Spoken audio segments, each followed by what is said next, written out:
Hello? Oh, John. Yes? We're christening the twins tomorrow morning, so will you come? Sure thing, Daddy. What have you decided to name them? Well, I'd rather let it be a surprise, old man. Oh, of course. I have a little work to do in the garage. There's quite a problem with the baby carriage. Carriage? You have one carriage for both of them? I will have as soon as I'm through. I'm converting the one I used for Robespierre. They're practically impossible to buy, you know. Are they? Oh, yes. But I think I can fix up the old buggy. It's in fairly good shape, and the rubber's like new. Just have to widen it a little. Oh. So see you tomorrow, John. So long. Goodbye, Daddy. Poor Daddy. I bet he never thought he'd have to put rumble seats on a baby carriage. Let's have a look here. I could knock out one side and put in a wider board. No, wouldn't balance. I'll have to knock out both sides. Oh, the stuff is like steel. Oh, Daddy. Snooks, leave this garage at once. Go on. Oh, look, you've got your slippers all black. I ain't wearing any slippers, Daddy. Well, don't tell me your feet are that color. No, it's my socks. Well, why didn't you put some shoes on? I did. They're under the socks. Have you gone insane, child? Nobody wears their socks over their shoes. I do. And what on earth for? So nobody can hear me when I snoop around.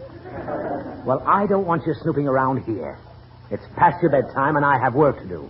Well, I want to help you. No. I want to help you. I don't need any help. Well, I won't be much help, Daddy. I know you won't. That's why I want you to go to sleep. Oh, you keep waking me up with that hammering. Well, I won't hammer anymore. Why? Because it keeps you awake. But I like it. Now, look here, Snooks. I've got to get this carriage fixed tonight so I can use it in the morning. Oh, we getting some more babies. No, we're not getting any more babies.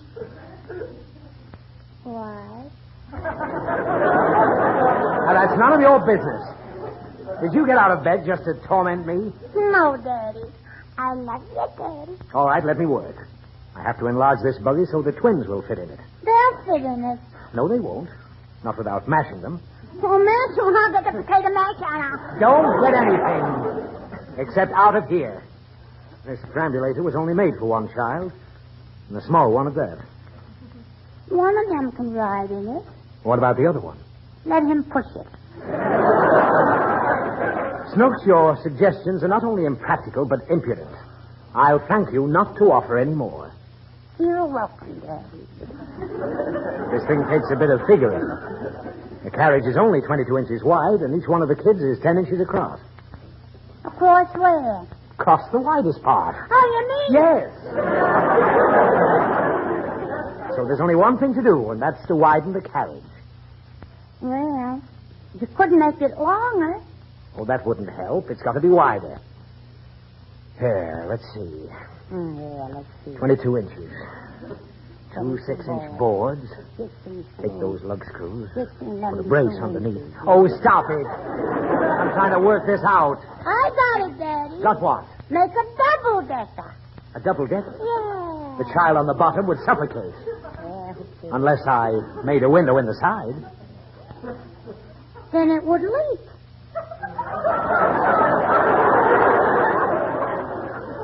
When it rained. Yes, and that's no good. Yeah. No, the only way for the twins to be comfortable is to insert a board on either side. Of the twins? No, of the carriage. The first thing I have to do is kick in those slats. So I go get them, Daddy? Get what? The twins. What do I want the twins for? So you can kick them in the slats. I mean the slats in the buggy. I can't understand why your every thought about the twins contains some wish for violence. Is it because you're jealous of the attention we give them? Maybe it is, and maybe it ain't. Well, if it is, you'd better get over it. Because I don't show favoritism towards any of you. I treat you all alike. No, you don't. When I bite my nails, you spank me. Well? Well, when those kids put their whole foot in their mouth, you think it's cute. Oh, nonsense. Go to bed and let me fix this carriage. Well, buy the twins a present, Daddy? Well, certainly. What would you like to buy them? A rattler. A rattle? Why, that's a venomous snake. You mean a rattle, don't you? Don't you? Do I? You'd better. Yes, I'll give you some money tomorrow, and then you can buy them a rattle. It'll be a nice present for their christening. Huh? They're going to be christened in the morning. What's that? That's the naming ceremony. Remember last week in the newsreel you saw the lady christen that big boat? Oh, yeah. Well, tomorrow the twins get christened. Who's going to hit them with the bottle? Nobody hits them with a bottle. Why? Because they don't. This is a religious ceremony. We all have to go through it. And it takes place in church. Do the angels do it? Yes. Did you get me from the angels, Daddy? Yes. And Robespierre? Yes, he came from the angels, too. Well, how come they send you twins this time? They're working on a swing shift. Go to bed. Can't I go with you in the morning? I'll think about it. Lately, you haven't been showing much of a pious streak, though. I hesitate taking you to church. I didn't do nothing. That's the trouble. I notice every morning at the table when I say grace, you have your eyes open. How do you know? I can tell. You never pay any attention to those important words I say when we sit down to eat. Yes, I do. Well, what do I say before we start? Go easy on the sugar, kids. I do not. Not until after grace. And since we're on the subject of piety, I might as well let you know that you're not fooling me about saying your prayers. Huh? For the last 3 nights, you haven't said your prayers at all. I don't have to. Why not? I got a rabbit's foot. Oh, what a horrible excuse. Young lady, let me warn you. You'd better not put your faith in a rabbit's foot. It's lucky, Daddy. Oh, it is? Yeah. That rabbit had 4 of them. And where is he?